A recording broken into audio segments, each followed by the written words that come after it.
Welcome back to Munroe's Corner. We back with another reaction today. We got some more Jordan Peterson. This is student tries to frame Jordan Peterson and instantly disproven at Lafayette University. Let's get it, man. You know how these things go. Alright. If you enjoyed this reaction, make sure you like, comment, subscribe before you leave here today. Alright? Alright, let's get it.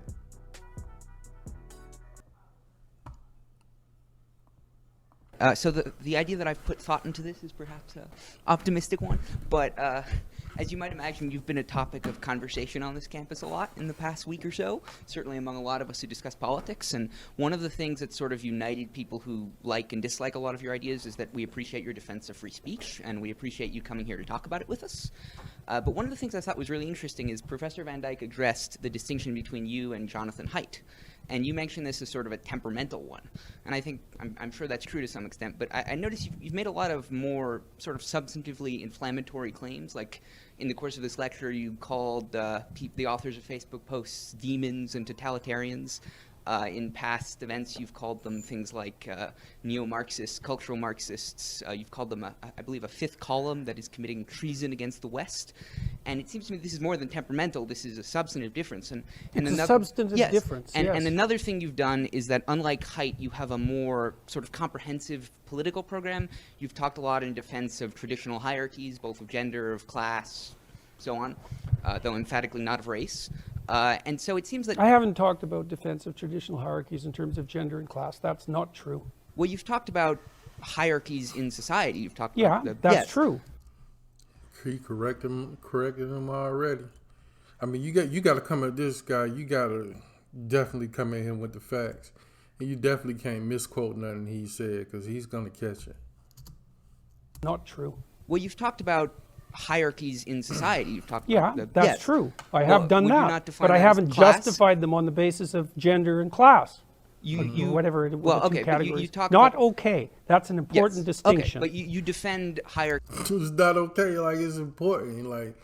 Like you can't shove words into somebody's mouth and not, you know what I'm saying, expect them to call you on it. You got to be exact with it. With somebody who's all about the numbers, somebody who's all about the facts and the stats, you got to be correct. Well, okay, but you talk not about, okay. That's an important distinction. Okay, but you defend hierarchies in society in a way that you talk a lot about the Pareto distribution, yes? That doesn't mean I defend it. Well, okay. Okay. Yes. Facts. Well, I mean, I think you talk Observing that something exists is not the same as defending it. How in the world? Well, people attack it, right? What's that? And you don't. People attack it. Attack it's inherently attack the hierarchies of society is inherently unjust, right? Well, they're. But you don't have to attack something if you're bringing awareness to something. You know what I'm saying? You don't have to always be attack. You know what I'm saying? Because if you're attack, certain people are going to check out. People don't respond to that. You know what I'm saying? But if you're bringing awareness to it, you know what I'm saying, in a manner that we can all accept it, then that's a good way of bringing awareness to it and communicating. Unjust, but they're also useful. Okay, so you because what happens when you attack, people become defensive, and then your message is not getting through. You know what I'm saying? I'm sorry, I just needed to get that out real quick. Right. Well, they're unjust, but they're also useful. Okay, so you say they're useful. Some people would disagree look at with it that this way. proposition. Okay, look at it this way. You obviously think that it's worthwhile to stand up and ask a question. Yes. So you think that standing up and asking a question is better than not standing up and asking a question. Yes. Okay, that's a hierarchy. Yes. Of values. Yes. Okay, without the hierarchy of values, you couldn't act. Of course. No, not of course. Well, wait. It's partly why I'm defending the hierarchy. Without a hierarchy, there's no impetus to act. Hierarchy, right? What's that? There is a hierarchy in society, right? No, there's multiple hierarchies in society. Okay, there are multiple hierarchies in society, right? Yes. And you say that they are based in, you invoke the lobster, right? That they are based in nature. Yes? I said that they were inevitable. Yes, that they were inevitable. There's been hierarchies ever since we've been around. Period. In nature. Yes. I said that they were inevitable. Yes, that they were inevitable. Some people that disagree doesn't with mean that they're good. But my point is that this is generally relevant to it, you have a broader point than free speech. This is one of the things you talk about, yes? Yes. Okay. Whereas I think there are some other activists who focus on more exclusively I'm not on an free activist. speech. There's some other individuals who engage in public political speech. Okay. Yeah. Who focus more exclusively on free speech, whereas you have other goals in mind. But How many questions is this? I mean, like how, like he really came like, he's just like back to back to back to back to back. Is he breathing during, like, is he even breathing? Because he's talking so much. How do you even register the person's answer to you when you talking that much? Yeah.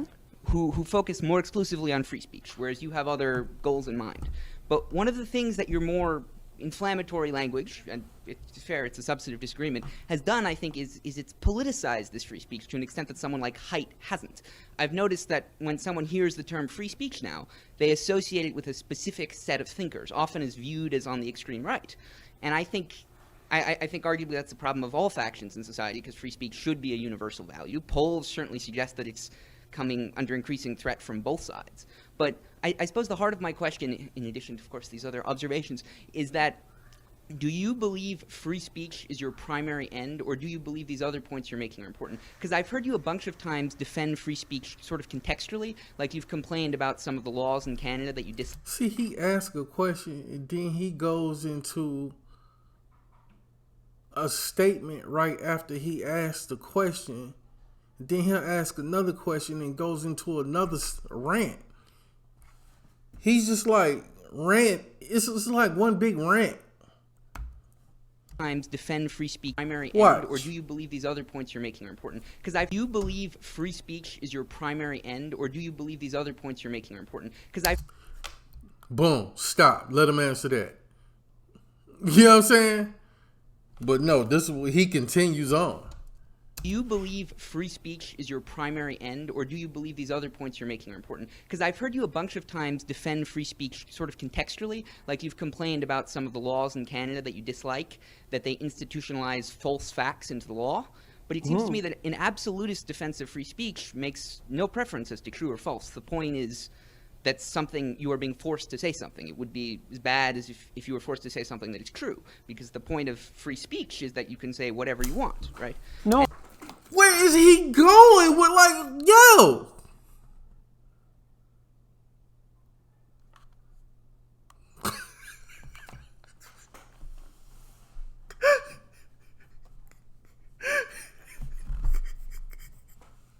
This dude is ridiculous.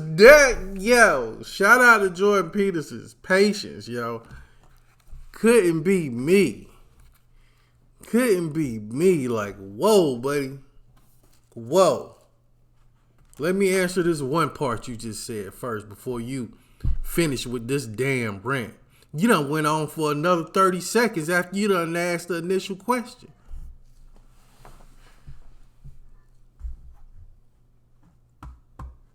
And then you gonna start the question with, I guess to get to the heart of my get to the heart of my decision. The point of my whatever you say. I guess get to the heart of my point. Do you believe in it? You ask the question, then you go on about 30 more damn seconds after that. Why stop? No, the point of free speech is so that you can think your way through life without running like But headlong being into told a brick to wall. think position A versus position B is just as bad, right? Even if one is true and the other is not. Okay, well, there was a bunch of questions. Yes. Good job, by the way. Well, actually, wait, can I just ask one additional addendum? It's a bunch of rambling. I think the politicization of free speech is by far the biggest threat to free speech, because this has always No, been the radical leftists are the biggest threat well, to free okay, speech. so this is disagreement.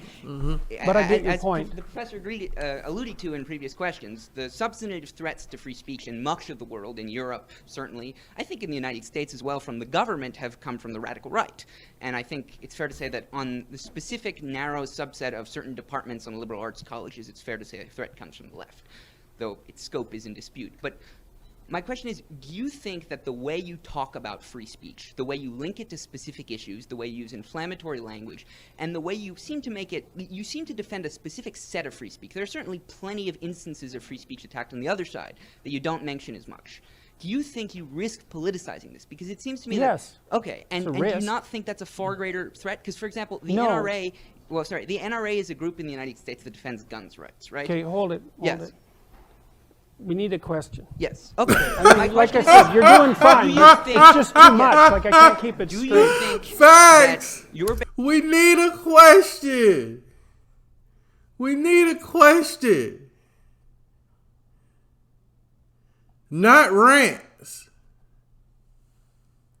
behavior risks... It's just too much. Like I can't keep it straight. Do you think that your behavior risks politicizing it, and do you think that politicization is justified? I think my behavior risks politicizing it, yes. I would rather it not be politicized. And I'm doing what I can to manage that risk. However, it's become political in my country because the government implemented compelled speech legislation. So I wasn't complaining about that before it became political. Now, there is a time, even when you're detached in some sense from the political realm, that you can't be detached anymore. Well, I'm not happy with the fact that this has become politicized. You could say that I haven't done a stellar job in ensuring in every possible manner that this has remained neutrally apolitical. Probably true, you know, but I'm not particularly unhappy with the way things have gone so far. So, and I'm not happy with the radical left. And so if they're irritated at me, so much the better, as far as I'm concerned. So have I conducted myself perfectly? It's like, undoubtedly no. So I've got more than my fair share of faults. And I mean, it's not gonna go. It's not gonna go how you want it to go when you're trying to fix a broken world. You know what I'm saying? When you're trying to do your part, it's kind of like he's making up the blueprint as it go, and you gotta adjust accordingly to the way things swing. You know what I'm saying? You don't want to be politicized, but that's where it's falling to. And at the same time, it's bringing awareness. You know what I'm saying? It got people asking more questions. It got people digging in. Got people expanding their mind. You know what I mean? the temper is one of them. But I'm muddling through. So now I know there's much more to say, but I have some questions from the audience, so I'd like to read those, and I'll try again just to divide up the time in the questions, hopefully as fairly as possible. So Professor Peterson, let's start with you. So this question says, you present your issue with Bill C-16 to be that the infringement of freedom of expression regarding gender pronouns is a problem. Do you hold the same stance with other discriminatory language in the Human Rights Code, such as being able to use racist terms with regard to students? And if you believe that one of these things is a violation but not the other one, why?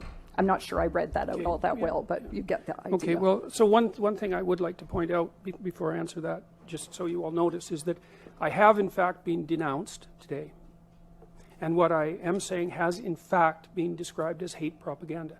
So one thing I'd like to suggest to you, every single person in the audience, you're next. So keep it in mind.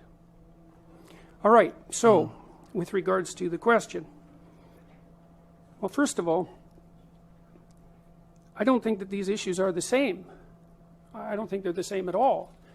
I mean, I've been thinking about the pronoun thing, you know, because one of the things that people, it put me back on my heels for a while, because the claim was basically, well, it's something like, why doesn't the mean professor just play nice and respect people by using their pronouns? And it took me like 3 weeks to unpack that, because who gets questioned about pronoun use? I don't know why the hell I use the pronouns I use. I use them because they're part of the language. I use he and she because that's what everyone uses. And so then I had to think about, well, why do we in fact use pronouns? And we use them in part for the same reason that we use other categories, and that's to simplify the world for functional purposes, roughly speaking. But then I was thinking, well, is the use of he and she a mark of respect? And the answer to that is, well, no, it's not a mark of respect. It can't be a mark of respect. What you call 4 billion people can't be a mark of respect, right? It's a mark of basic categorization. And so then the claim comes up, well, if someone wants you to use a particular pronoun, then you're disrespecting them if you don't. It's like, okay, let's think that through a bit. Well, that assumes that when I'm using he or she for people in normal parlance, that I'm actually indicating my respect for them. And that's not true. It's like if I don't know you, I classify you generically, and basically I classify you in terms of how you present yourself publicly. I suppose that's your gender expression. And then I nail you with whatever pronoun seems to fit. It has nothing to do with respect. And besides that, you bloody well don't get to demand my respect. Why should you? Yeah. Like it's part of the, you know what I'm saying? It's just part of how we identify things, you know what I'm saying? My apologies if I identify you wrong, you know what I'm saying? But you don't have no right to just demand, you know what I'm saying? Like you said, respect, you know what I'm saying? Respect is earned, not given, you know what I'm saying? Don't come at me wrong about that. And besides that, you bloody well don't get to demand my respect. Why should you? It's not like I respect everyone. That's a foolish thing to do. You respect people who are respectable. You make value distinctions between people, and that doesn't mean you illegally discriminate against them. Those aren't the same thing. But I'm all for value judgments. If you don't buy value judgments, then why bother learning anything? Why bother doing anything? Why go from one point in your life to another if the next point isn't better in some manner?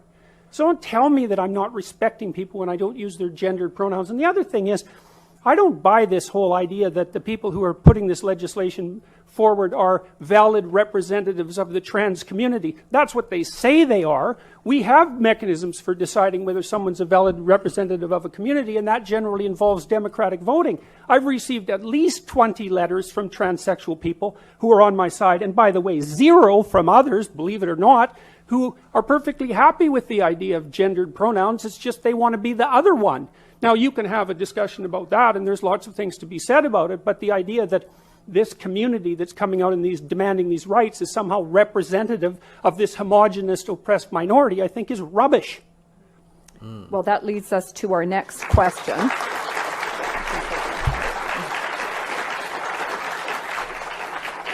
I ain't mad at that, you know what I'm saying? He's like, he be hitting it on the nail, man. He be hitting it on the nail. And for this question, I'm going to ask both Professor Kosman and Professor Bryson. I'm just so glad that kid is done talking. He really loves hearing himself talk. That's what that boiled down to. He just enjoys his voice. You know what I mean? He's really in love with his voice. To comment on it. So one of the objectives of the transgender and queer rights movement is to enter into public conscience in a way. And this person asks, this can only occur through public conversation. Do you worry that it may not be possible to have thoughtful discussion if there is government restriction about this kind of speech? And do you worry that it would skew discussion in one direction or another? So perhaps Professor Kosman first, and then Professor Bryson. So I've spent a career being concerned about the way in which thoughtful discussion is often shut down. And I've been concerned about it on the right, I've been concerned about it on the left, and I've been concerned about it in the mushy middle. And I think that Professor Peterson has actually performed some of this today, insofar as he just said that he was denounced here today and that they're going to come for you next. So the thing is about speech is that everybody gets it. And you say something and you then get criticized. So Professor Peterson hasn't been denounced, some might want to, but he has been severely criticized. And that is actually what speech does. That is what speech does. I think that there is an important way to have public discussions around a whole range of issues. I would welcome a discussion on the role of hate speech provisions. I would welcome a discussion around the role of hate speech and its desirability, about whether the Supreme Court of Canada is right or not right in upholding its constitutionality. But I would like to have that debate with someone who is knowledgeable about the law.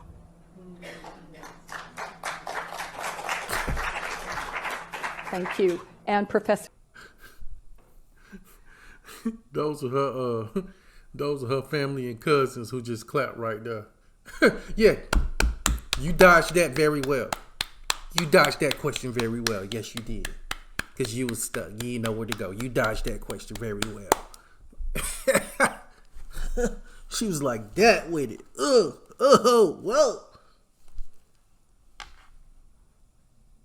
Sir Bryson.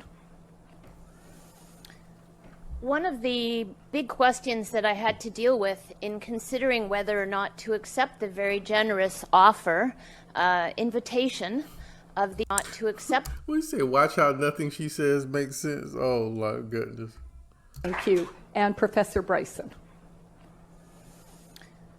One of the big questions that I had to deal with in considering whether or not to accept the very generous invitation of the University of Toronto to come here today would be the impact of this event on trans and gender non-binary people, specifically at the University of Toronto and much more generally.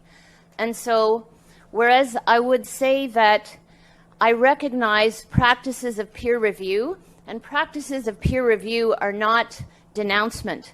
Practices of peer review are practices that we utilize to make assessments about knowledge claims, whereas I would fully appreciate being able to enter into a discussion about gender and gender identity and issues around trans culture as a means of practicing peer review.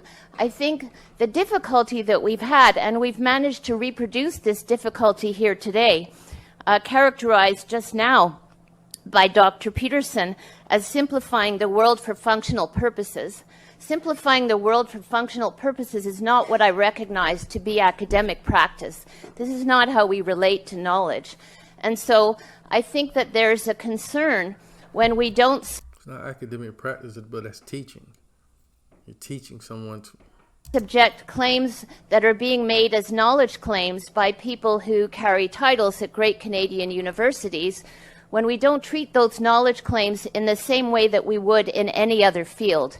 And when they're knowledge claims made about members of minority groups, embattled, vulnerable, marginalized members of minority groups, then I think that we all need to be very concerned about how it is that we're changing what we think we do in the university, which is supposed to be about the advancement of knowledge and excellence.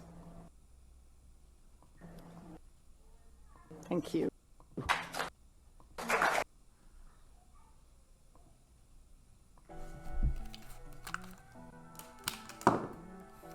She sound like, y'all ever seen that meme where that kid be like,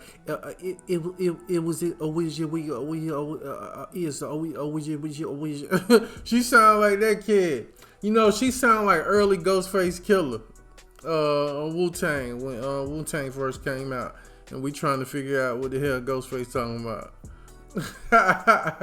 Ghostface even said it himself, man. I just used to put a bunch of big words together and make them rhyme. Shout out to Ghostface, though, dope artist. But yeah, man, be careful for those people, man, who like to just put a bunch of words together. She wasn't making no sense, man. She wasn't making no sense. Like I said, the opening statement had nothing to do with what she was talking about at the end. Yeah. I'm just glad I ain't have to. I don't know who's worse, the last chick or the kid. Nah, the kid. The kid, yo. The kid asking questions inside a question. He had an inception of questions. Like, you know what I'm saying? Like, he was in question inception. So he had a question inside a question, and he's trying to talk himself out of the question while questioning what he's questioning. And, you know what I'm saying, wanting Jordan Peterson to, you know, answer his inceptional questions. It was just too much. It was just too much. And he had the audacity to call him out on some stuff that wasn't right. How do you talk that much and don't have no facts? That was ridiculous. Oh my goodness. Hey, show me a real good, healthy debate with Jordan Peterson or somebody. Because these people are, yo. This is ridiculous, man. It's ridiculous. You come with this, man, come with the facts, man. Come with the facts. Or, you know what I'm saying? Just makes sense. All right, wow, that was crazy. All right, man. Put in the comments what you want me to react to next, and I'm gonna get to it. All right. If you enjoyed this reaction, all I ask for is a like for the algorithm and to subscribe, which helps the channel grow. All right. Roll to 10K. Let's get it. Peace out, man. See y'all on the next one.